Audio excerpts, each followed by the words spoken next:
lang. Nandiyan tayo. Anong oras na din? 12:00 lang. Wait lang, tapusin ko lang to ha. Patapos na ako. Ang dami kong pasyente ngayon. Siya nga eh, daming nagdadating na mga pasyente. Ay, oo nga pala. Kumusta naman na yung naging ng asawa mo ngayon? Nag-improve naman ba yung health niya? Alam sis, malala na yung asawa ko. Hindi ko na nga alam kung anong gagawin ko. Hindi na kaya ng sahod ko. Tapang trabaho yung asawa ko dahil masabit siya.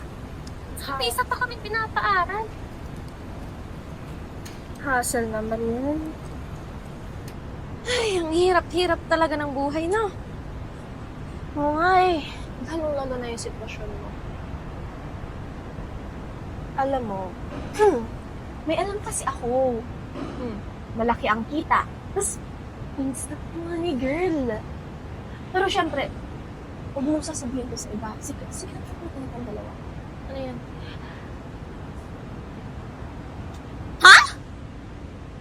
Nababaliw ka na ba? Wait, kinig ka nga. Kinigan niya na! Kinig ka. Kasi sabi mo, kailangan mo ng pera. Hindi sa ganang paraan. Girl, ang mahal na ng gastusin mo sa asawa mo, yung anak mo nag-aaral. And that's the only thing I know na malaki ang kitaan. Basta tatawagan kita mamaya kung tutuloy ka. Ewan ko sa'yo. Nababaliw ka na. Nababaliw ka na kaya kumain ka na lang, okay? Pag-isipan mo. Kasi sayang yung pera, sayang yung sweldo. Basta tatawagan kita mamaya. Kumain ka. Ang dami mo pang kakainin. May shift pa tayo. Ha?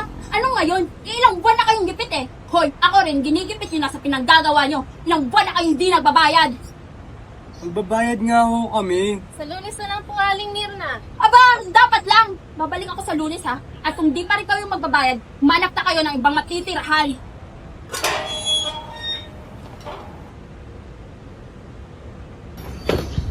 Bakit mo ginawa yun? I was handling it. Handling it? Tawag mo doon, handling it? Eh kung di pa ako pumagitna sa inyo ni Aling Mirna, sino magpapalis kay Aling Mirna, ha? Ano? Ako na lang magagawa ng lahat dito? So ano pinaparating mo? Nawala na akong kwenta?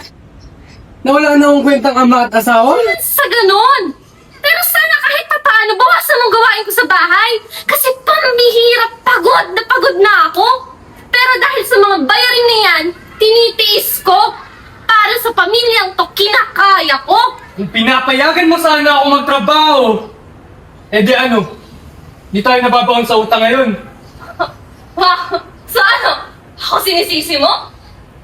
Well then, kung ganun din, I'm sorry ha. Sorry kung concerned lang kami na ayaw ka namin pagtrabahuhin dahil may sakit ka. Concerned?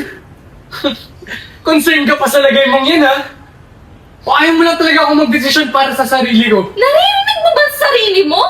Eh hindi ka nga makalabas ng bahay na hindi ininday ang sakit mo. Eh paano ka magtatrabaho? Wow! Yang kasi! Yang kasing sakit na yan eh! Ano ba nararamdaman ko? Ha? Wala na akong silbi, Zia. Di ba ako yung ama? Ako dapat yung nagbibigay. Ako dapat yung nagbibigay, Zia. Hindi yung inaasikaso. Ano sabihin na? Bakit? Ganyan naman talaga yung tingin mo sa akin, di ba? Dumami at dumami lang naman yung utang natin dahil... Alam mo bakit? Ha? Nagkasakit ako! Hindi ka nasan kung bakit tayo nagkakaganito! Pero ako yung dahilan kung bakit mas nahihirapan ka. Kung sinabi... Hindi mo kailangang sabihin pa, Zia. May mata ako. Okay? Nararamdaman ko, Zia. Please. Diyan ka na muna. Diyan ka lang.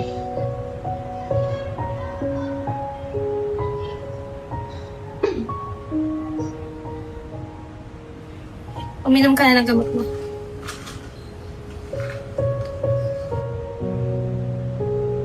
Look, I'm sorry. I'm sorry, Zia. Please. Uminom ka na ng gamot mo.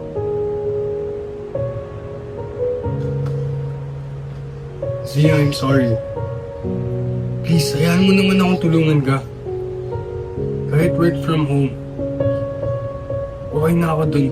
Please. Okay ka na lang at uminom ka ng gamot mo.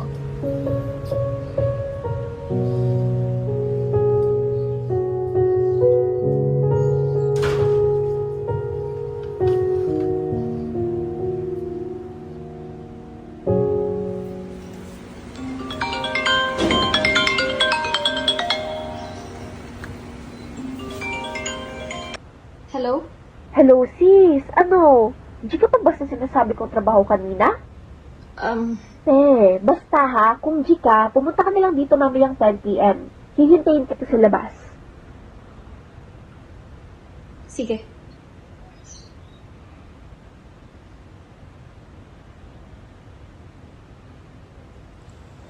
Alam kong mali. Pero gagawin ko para sa inyo. Tara, pre, habang maaga pa. Tara.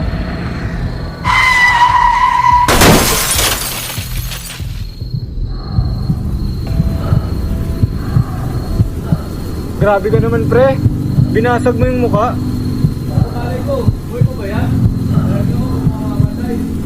O pre, buhay pa. Tara, baka bumigay pa to. Tara na, pre. Kayo na dyan bahala.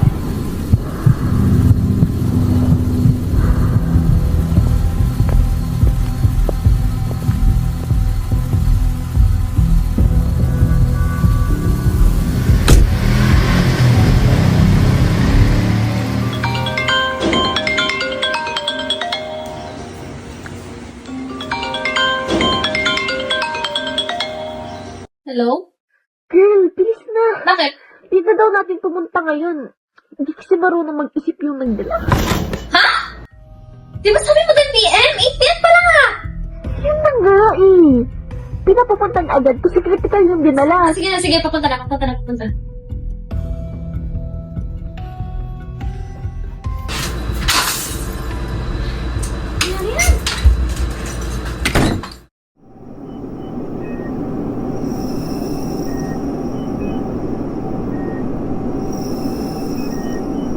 Hoy, miss! Bilisan mo na! Stay. Problema lang. Dalihan mo na! Yes pa! Sorry po, Doc, sa delay. Let's start. Yes pa. Scalpel.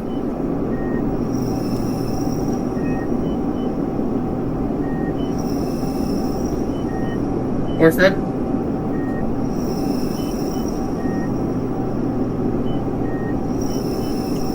Sayang ang kidney nito. Naku, kulang na naman ang bayad sa atin ito. Bawas kasi bayad sa atin kapag di mo papakinabangan yung organs. Sayang talaga. Yan pa naman ang pinapalala yun. Sayang na.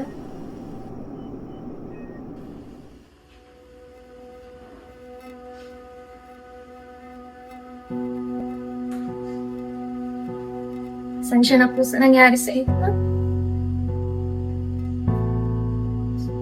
Pasensya na po sa ginawa namin sa inyo. Kailangan ko po kasi ng pera. Paggamot po sana sa asawa ko. Alam ko pong hindi tama yung nangyari sa inyo. Pero marami naman po kayo natulungan na tao. Pasensya na po. Pero salamat po.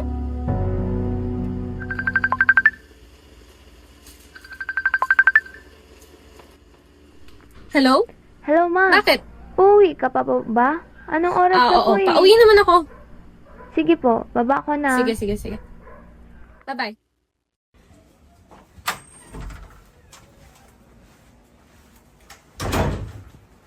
Nasaan papa mo na? Ay, di ko pa nakikita siya, ma'am. Ever since umuwi ako. Bakit? Oras na. Matulog ka na. May pasok ka pa bukas. Ako na lang aantay kay papa mo. Uuwi din yan.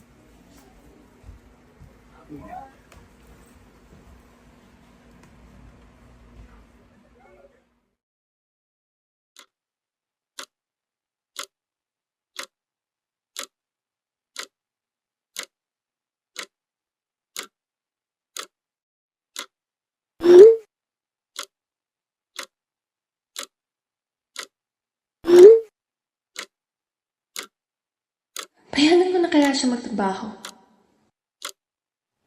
Pero baka lang malayo yung sakit niya. Alam ko naman gusto niya lang naman makatulong, pero baka nag-aalala ako para sa kanya. Hindi ko na alam anong gagawin ko.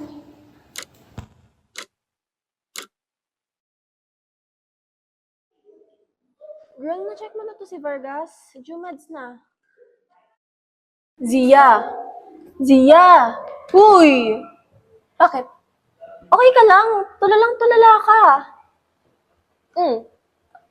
Okay lang. Sure ka ba? Pasyente ko. Wait lang, pupuntahan ko lang pasyente ko. Uy, akin yan.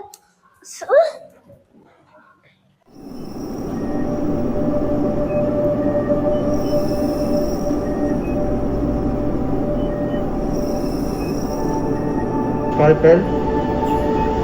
Scalpel! Ano ba yan? Tumutulala-tulala ka dyan. Binabayaran tayo dito. Sorry po. Forceps.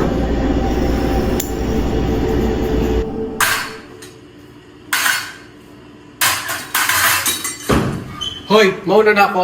Ikaw na yung bahala. Huwag mo ako sumbong ha. Pakatamad.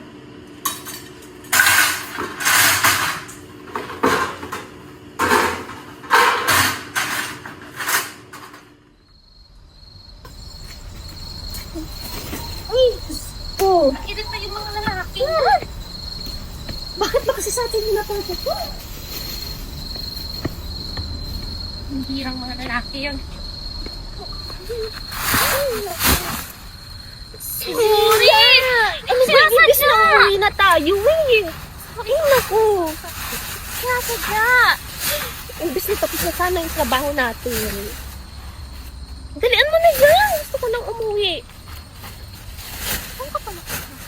Zia. Bilisan mo na, please. Ano ba? Ay, naku. Kailan dumating yung suot mo dito? Alin, ano ba yan? Zia, tapusin na lang natin ito, please. Kailan may dumating yung suot na ganito? Ewan ko. Yun yata yung donor kahapon. Yung nag-iisa lang. Yung kailangan nating magmadali. Bakit ba? Ano ba? Ayusin mo na daw yung trabaho mo. Kaya pagod na ako.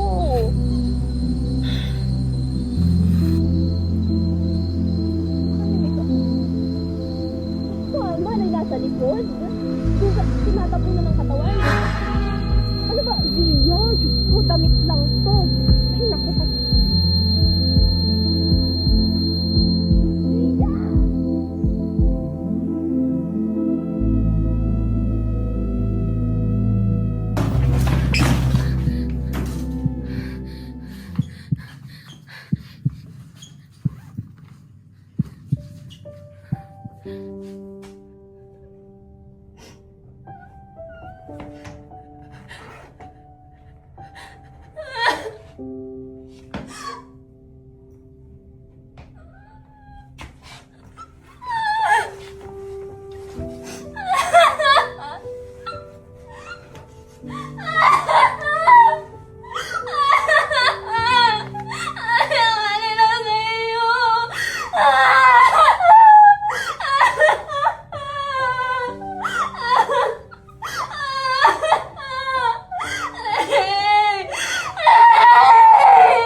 ano ba siya? Bakit ka ba nagmamadali?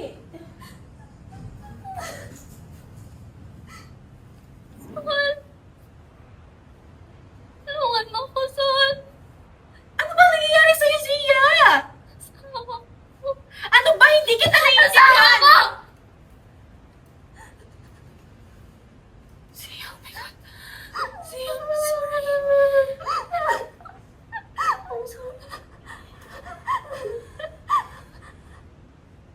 sorry. Tulungan mo ko magsama sa Paris.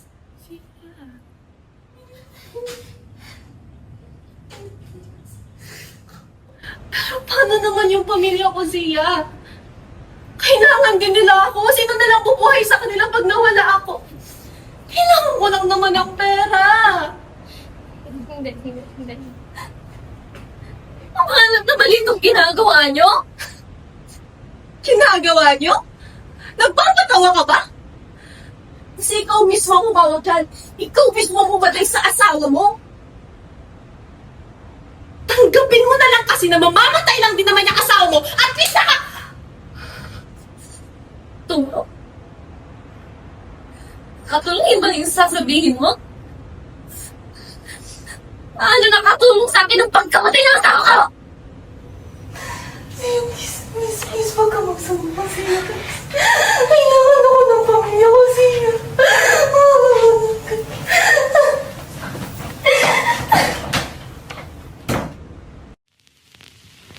Nadakip ngayong araw ng mga otoridad ang isang grupo na sangkot sa isang illegal na organ trade operation matapos ang isinagawang investigasyon.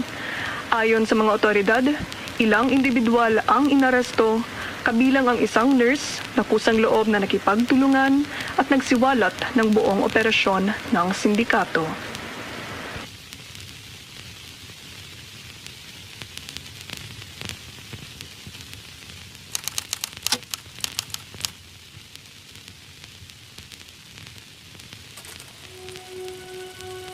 Minsan, ang pinakamalaking pagkakamali ay nagsisimula sa paniniwalang wala nang ibang pagpipilian. Pinili kong ikit ang aking mga mata sa mali dahil gusto kong iligtas ang pamilya ko. Ngunit hindi ko inakalang sila rin ang mawawala sa piling ko. Naway magsilbi itong paalala na ang bawat buhay ay may halaga. Ang organ donation ay dapat maging simbolo ng pag-asa, hindi ng pananamantala.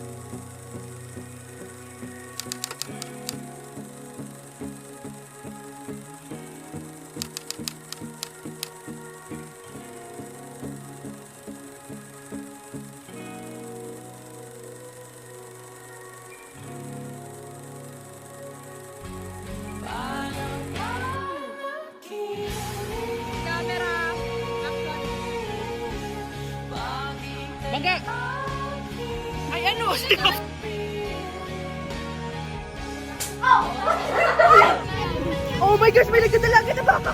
Okay lang. Masarap pa yun. Sa baba! Sa baba! Sa baba!